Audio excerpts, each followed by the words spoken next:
How's it going, everybody? So today in this awesome video that I have for y'all, I'm going to be talking about dopamine, why dopamine is important, and I'm going to be explaining to you entirely how the entire system of dopamine and its associated hormones and neurotransmitters are produced by the body, how it's all converted, what cofactors are needed, and many of the main mechanisms and effects behind all of these different neurotransmitters, etc. So this is the first part of a 3-part or more series on dopamine. Okay, this is the beginning. This is all about dopamine, what it is, how it's created, all the fundamental basics, and the mechanisms behind the entire catecholamine neurotransmitter hormonal system. So in part 2, I'm going to be talking about dopamine and its relationship to chronic disease and especially mental illnesses of all kinds. I'm going to be talking about depression and anxiety and your overall well-being in life, your motivation, creativity, your inspiration, your ups and your lows and your mood, and how you feel and react to other people in social situations. I'm going to be explaining how all of this is directly related to your body's metabolism of dopamine. That will be part 2. And in part 3, I'm going to be talking about what probably everybody really wants to know, and that is going to be how you can optimize your body's dopamine systems through nutritional strategies, herbs, especially tonic herbs and medicinal herbs, and various nutraceutical or supplements, different cofactors and precursor amino acids, okay? But I can guarantee you one thing is this is all very simple, it's very easy, and it's probably the most effective thing that I've ever done for my own health. And it's one of the most important things that I've ever invested enough time and energy into understanding. Okay?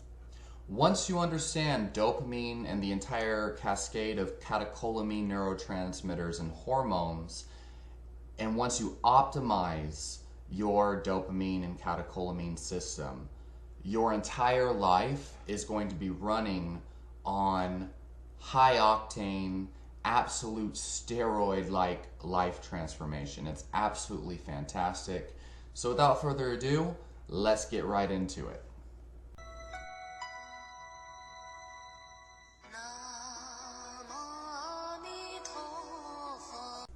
Okay, you guys, so the vast majority of your neurotransmitters and your hormones in the body are actually created from the food that you're eating. Okay, so in the case of dopamine, your body actually synthesizes dopamine and further neurotransmitters in catecholamine system from the amino acid phenylalanine. Okay, and phenylalanine can be consumed from pretty much any food, pretty much any whole, complete food, besides refined foods, obviously.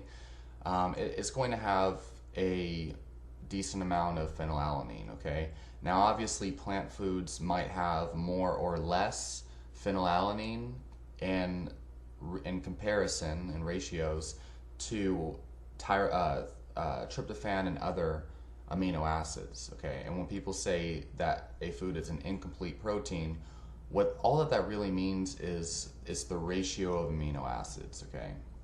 Different ratios of amino acids and the composition of foods will produce different results in the way your body uptakes these amino acids.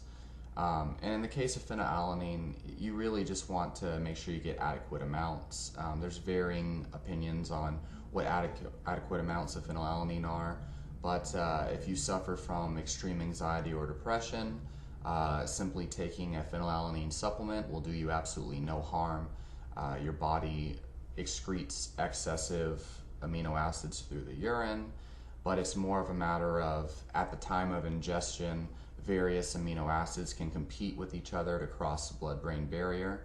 And so if you have, for example, an antagonist amino acid such as tryptophan, and you take it alongside phenylalanine or tyrosine, chances are if you have too much more tryptophan than you have phenylalanine, the body will actually preferably uptake the tryptophan and create serotonin, which is a direct antagonist of dopamine and catecholamine neurotransmitters. And so essentially you want to make sure you're getting more phenylalanine in your diet, and you want sources of protein that contain a large amount of phenylalanine. And you don't really have to be too strict and Nazi about your ratios. As long as you're eating whole animal proteins, your body is going to obtain optimal amounts in relation to tryptophan. Okay, so phenylalanine converts to tyrosine. Okay, and then tyrosine converts to L-DOPA, and L-DOPA converts to dopamine.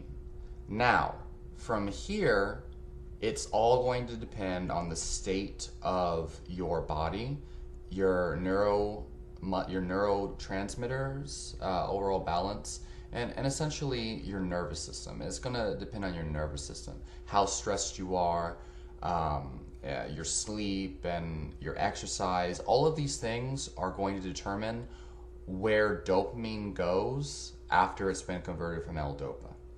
Okay. Now the other thing is the various cofactors that are required for conversion.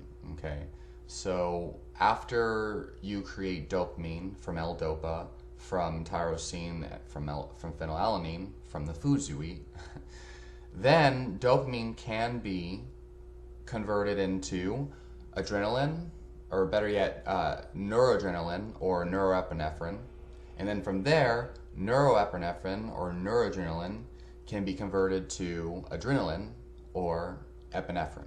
Okay, and for those who don't know, epinephrine and adrenaline are the same thing, just different words, different terms to describe the same thing, and it depends on where you live which one is predominantly used. Same thing with norepinephrine and noradrenaline. They are the same thing, just different words. Okay, so dopamine requires vitamin C in order to be converted into norepinephrine. And then norepinephrine requires SAMe as well as cortisol to be converted into epinephrine. Now, the interesting thing is norepinephrine and epinephrine are neurotransmitters that are released in response to stress. Okay, so norepinephrine, well, let's just call it adrenaline and noradrenaline. How about that? I think that's easier. Most people are more familiar with those terms. So noradrenaline essentially raises your blood pressure and it has vasodilating effects. It basically it creates the feelings, the first beginning feelings of fight or flight. It's where we're startled, fuck, whoa, you startled me, It's like, woo, it's like that beginning, that initiation phase of the fight or flight response. And so norepinephrine's also been, noradrenaline, let's call it, has been associated with effects on focus and euphoria as well. So I would theorize that noradrenaline is a positive stress response, right? Now, if that stress response is prolonged and you haven't developed a optimal coping mechanism, the body will release cortisol. Remember, cortisol, everyone talks about cortisol as a stress hormone. Well, cortisol in combination with noradrenaline creates adrenaline, and adrenaline is the final end product in the catecholamine dopamine cascade system. Okay, and so adrenaline is more of a prolonged, stressful, negative type stress response. It is probably the state in which the vast majority of our society stays in. Okay, it's like when you're in traffic and you're just like, fuck, I just want to drive around these people and blah blah blah. Okay, a lot of people think cortisol makes them feel stressed and yada yada, but cortisol is actually a cofactor involved in adrenaline, and adrenaline is the feeling you get when you're super stressed out, okay? It's the physical stress feeling. If you've ever, like for me, when I go on long road trips to places where it's like there's a lot of traffic and it's just horribly stressed, especially when I'm low on sleep, I feel a physical stress response. And no amount of mental training can offset this physical stress response. When you're running low on sleep, you're going to be producing a large amount of these stress neurotransmitters, adrenaline and noradrenaline, okay? And it's accelerated heart rate, it's palpitations. These are adrenaline. That's what it is, okay? And so when people talk about adrenal fatigue, usually they're referring to a desensitization of the adrenal system, or they're just talking about a chronically stressed state, okay? A lot of people, like this whole adrenal fatigue thing, they just assume they have it. They don't actually know what it is or if it even exists, or, you know, it's just a term used to describe an overly stressed state of adrenaline, constant pumping of adrenaline, okay? So anyway, so yes, adrenaline and noradrenaline are the body's stress neurotransmitters that are created from dopamine, okay? And so here's an interesting thing, okay? So dopamine, we hear a lot about dopamine. So dopamine is responsible both for the chasing of rewards, okay? Like, oh God, like I've got to, you know, like I really want this money, so I'm gonna like keep hustling. Or better yet, that's a horrible example. Actually, it's more so the simple things. So for people who have addictions, okay, I'm going to use pornography addiction because I struggle with that for a lot of my life and I know it very familiarly. Dopamine's responsible for those images in your head of pornographic videos and things that make you want to watch porn and masturbate. It makes you want to chase that addiction. Dopamine is responsible for us wanting to talk to the opposite sex. It's like, oh, I gotta talk to her. I've gotta, you know, see who she is, get to know her, or you know, whatever. It makes you want to go after that reward. Dopamine also makes alcoholics start to imagine the fizziness of the alcohol and how good it'll taste, and it makes them, you know, chase that loop of reward, withdrawal, and then chase, okay? People who are pornography addicted, they'll be scrolling through porn videos, novelty, and they'll just be watching porn for hours and hours, and they can't help themselves because dopamine is it's making them chase the reward, okay, or the perceived reward. It's not even a reward, because in addicted people, what they'll find is when they finally get that high, it's actually dissatisfying. It's not as rewarding as they were expecting it to be, and they can't break the cycle even though it's not satisfying them or fulfilling that desire. And so they're constantly chasing the reward and then being disappointed by the lack of satisfaction when they finally get it, and that lack of satisfaction makes them chase it even more because they want that higher high, okay? And that is the more basic and extreme primordial visceral effect of dopamine, okay, at its most gloriness, okay? Or when you're craving like sugar, or when you walk through the bakery aisle, okay? If you're the type of person that eats grains, because if you stop eating grains, by the way, and you go on a keto diet, you're not affected by this. I don't crave fucking any of that. I walk past the bakery aisle and smell donuts and crap, and my brain doesn't even register. I'm just like, huh, it's funny how I used to be addicted to this bullshit. Anyway, dopamine is what is released in response to those cravings. You walk through the bakery aisle, you smell it, like, damn, that smells good. I really want to get me some of these donuts I'm smelling. And it's making you chase that reward. Then you eat it, and it's debated on whether dopamine is released when you get that reward, or if it is endorphins and opioids. And I'm going to tell you it's most likely not. I think dopamine is more related to the chasing of rewards rather than the pleasure you feel, okay? But regardless though, dopamine is directly related to the satisfaction you feel in life, okay? And yeah, so we can go ahead and just assume that dopamine is released when you feel pleasure, okay?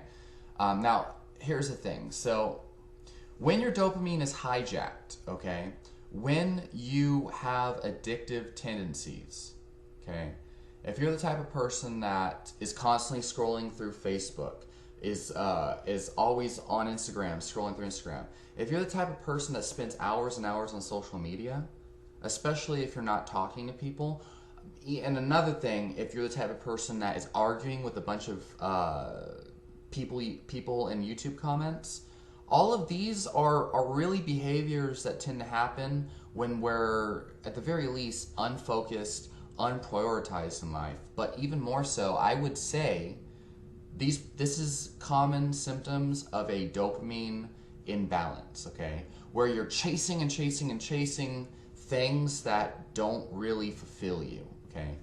And healthy dopamine is all about feeling fulfilling feelings. Feeling fulfilling feelings. Damn, that's a weird tongue twister of non-tongue twistiness. Anyway, if you're constantly engaging in activities that don't produce fulfillment or satisfaction or benefits in your life, the chances are your dopamine system is in balance, and it could be on a neurochemical level or a behavioral level. Okay, so on one level we have dopamine, the neurochemical, and how your body's producing it. If your diet is producing a optimized environment to produce adequate dopamine. On the other level, we have behavioral habits of behavior. Okay, habits of behavior. Now, in the psychology realm, professional psychology, we have people like cognitive behavioral therapists, which actually work towards promoting healthy behavioral patterns in people with dopamine related imbalances like OCD. Okay, OCD, anxiety, especially social anxiety, attention deficit, all of these things, okay, these are related to your habits and most likely dopamine attaching or confirming neural pathways, okay? So dopamine pathways is what we're talking about here, okay? If you constantly repeat a habit, what happens is dopamine reinforces that habit, okay? This is the biggest role that dopamine plays in mental health, okay? If you're constantly engaging in an addictive behavior, okay, you're going to, let's say like pornography, if you feel that urge, that dopamine spike, we're like, oh, I gotta watch porn, or I've got to eat that bakery item, that donut, okay? If you consistently deny that urge, and better yet, if you replace that urge with something healthier, okay? In the case of pornography, if every time you feel the urge to watch porn, you go outside for a long run, over time, that dopamine hit that you normally get, it's going to motivate you to go run instead of motivating you to watch porn. It is exactly the same thing, okay? Same thing with the bakery item, okay? Here's a common thing that I've actually used on, like with girls I was dating who had children.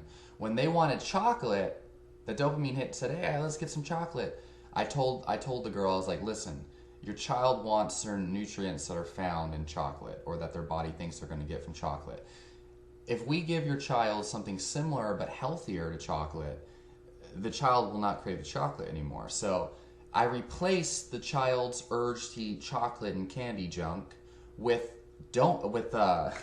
No, with bananas. Gave him bananas, and guess what? He didn't crave the chocolate anymore. And then over time, got the child, whenever they be at the grocery store, no longer begged the mom for chocolate. Instead, Mama, can we have nanas? Child wanted bananas all of a sudden. That's dopamine effectively rewiring those neural pathways in your brain, those dopamine pathways. And that's exactly what you got to do to optimize your dopamine. So anyway, dopamine is responsible for solidifying habits of behavior and for motivating you to do harder things that don't necessarily give you instant gratification, but they give you long-term gratification. So if you want to enjoy the journey towards long-term gratification, you must have optimal dopamine. Dopamine is entirely responsible for giving you satisfaction in the smaller things in life. Okay, being satisfied with simple conversations with a cashier at a grocery store, that is a sign of healthy dopamine. If you're the type of person who just is what do you call it? Like you shy away from social situations and you feel uncomfortable and you just don't feel happiness or satisfaction from talking to strangers. Well, there's many things. There could be childhood trauma and bad experiences, but overall you probably don't have healthy dopamine pathways, okay? So dopamine is responsible for satisfaction, the smaller things in life. It's responsible for chasing after long-term goals. It is responsible for feeling confident, for feeling happy, for feeling healthy. And how dopamine is converted, if you're chronically stressed, you're going to be giving your body cortisol and the precursors and the optimal environment for dopamine to be converted into adrenaline ultimately. And so essentially, the reason why a lot of people feel chronically stressed and stress ruins your motivation, the reason why stress is counterproductive to motivation is because cortisol is released in response to stress. And cortisol plus dopamine converts neuroepinephrine, noradrenaline, and adrenaline. It basically creates dopamine deficiencies and excess of adrenaline. If you're chronically stressed, you're going to have much less dopamine because dopamine is the direct precursor to adrenaline. Okay, so you're using up all your dopamine to create adrenaline. Okay, so again.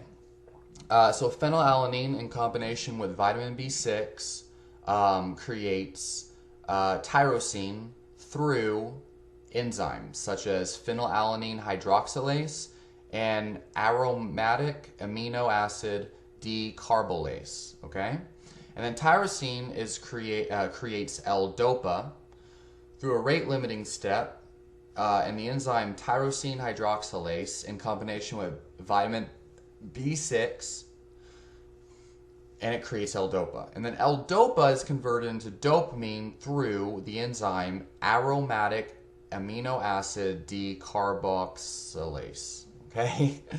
And then dopamine can be converted into noradrenaline through vitamin C and dopamine B hydroxylase.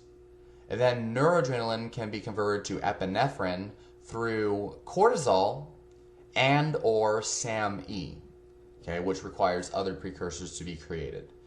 Okay, so little caveats here. So after L-DOPA is converted into dopamine, dopamine can actually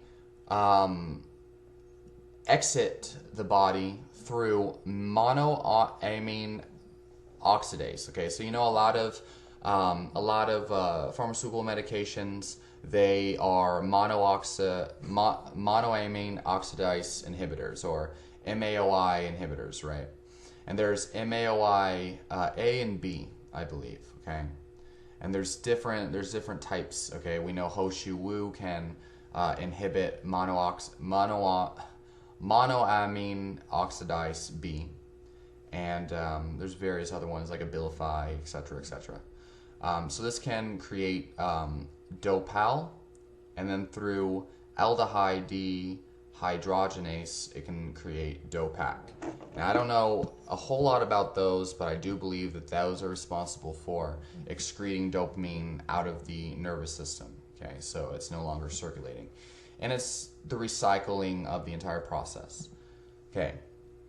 And then if dopamine is converted into noradrenaline, noradrenaline can be excreted out of the nervous system or recycled out of the nervous system through monoamine oxidase.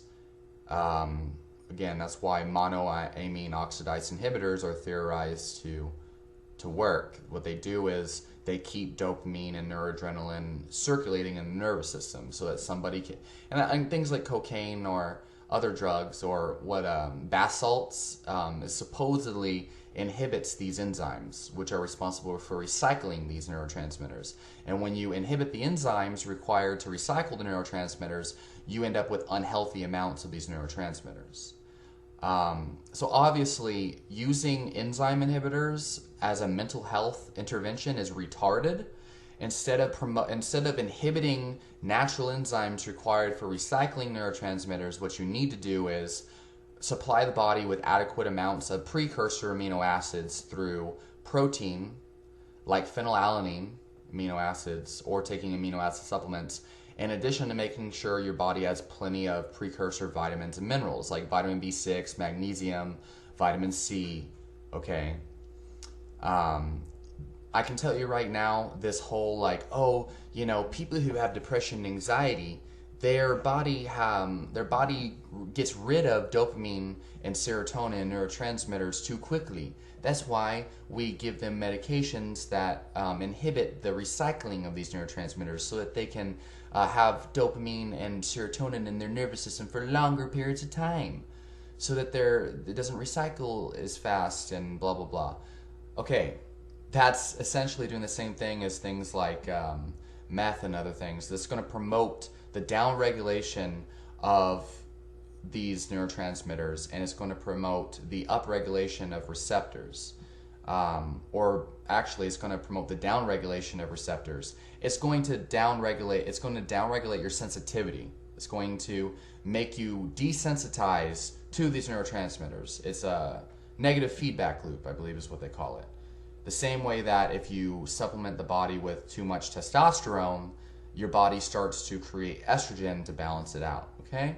So again, pharmaceuticals are the worst thing you can do if you want balanced mental health, okay? Because you cannot cure an imbalance with more imbalance, okay? If you understand everything I just said in this whole entire video, you'll understand that the most powerful intervention for regulating dopamine and for depression in general is to supplement with amino acids, or just make sure you get adequate protein and supplement with the precursors to these neurotransmitters. And then on top of that, understand how to create healthy habits that promote healthy dopamine pathways, okay? So any kind of addictive behavior, any kind of excessive stimuli, like scrolling through Facebook and Instagram, watching pornography, engaging in too many addictive substances, okay? Anything from caffeine, from imbalanced supplementation of standardized dopamine extract type herbs, not amino acids. That the body actually regulates that on its own. What else? Any kind of overstimulating dopamine type behavior. Your brain is going to have a hard time focusing. You'll have obsessive compulsive like symptoms and attention deficit, and essentially your dopamine systems are going to be biochemically and behaviorally out of whack.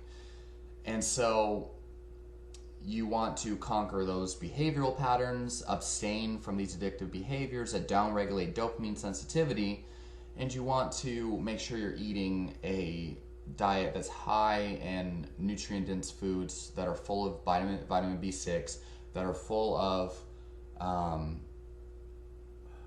amino acids like phenylalanine. And you want to avoid stress, because stress converts all your dopamine, which increases your focus, concentration, and satisfaction in life, into adrenaline.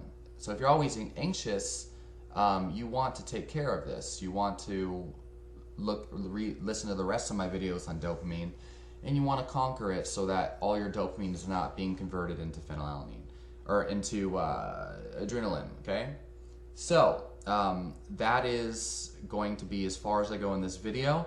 Make sure you stay tuned and you watch the next video, my part 2 of dopamine and how it relates to depression and anxiety. Okay, pretty much all mental illness and all your success and satisfaction in life rely entirely upon dopamine. Okay, if you're not producing the results you want in your life, if you're not feeling the way you want to in your life, it all has to do with dopamine. Okay, also cardiovascular disease. Okay, adrenaline and noradrenaline have direct effects towards your heart rate, the contraction and relaxation of the heart and the vessels and the arteries, and blood flow throughout the body into the brain. Okay, and this is why stress is directly correlated with many chronic diseases. It's because it does directly influence your blood pressure and your relaxation and contraction of the entire circulation and circulatory system. Okay, so there's a lot more, and your hormones and the conversion of dopamine and all these other things. So yes, if you like this, like the video, comment and subscribe. Let me know what you think so far. Any corrections, go ahead and try to correct me in the damn comments, and I'll talk to you all in the next video.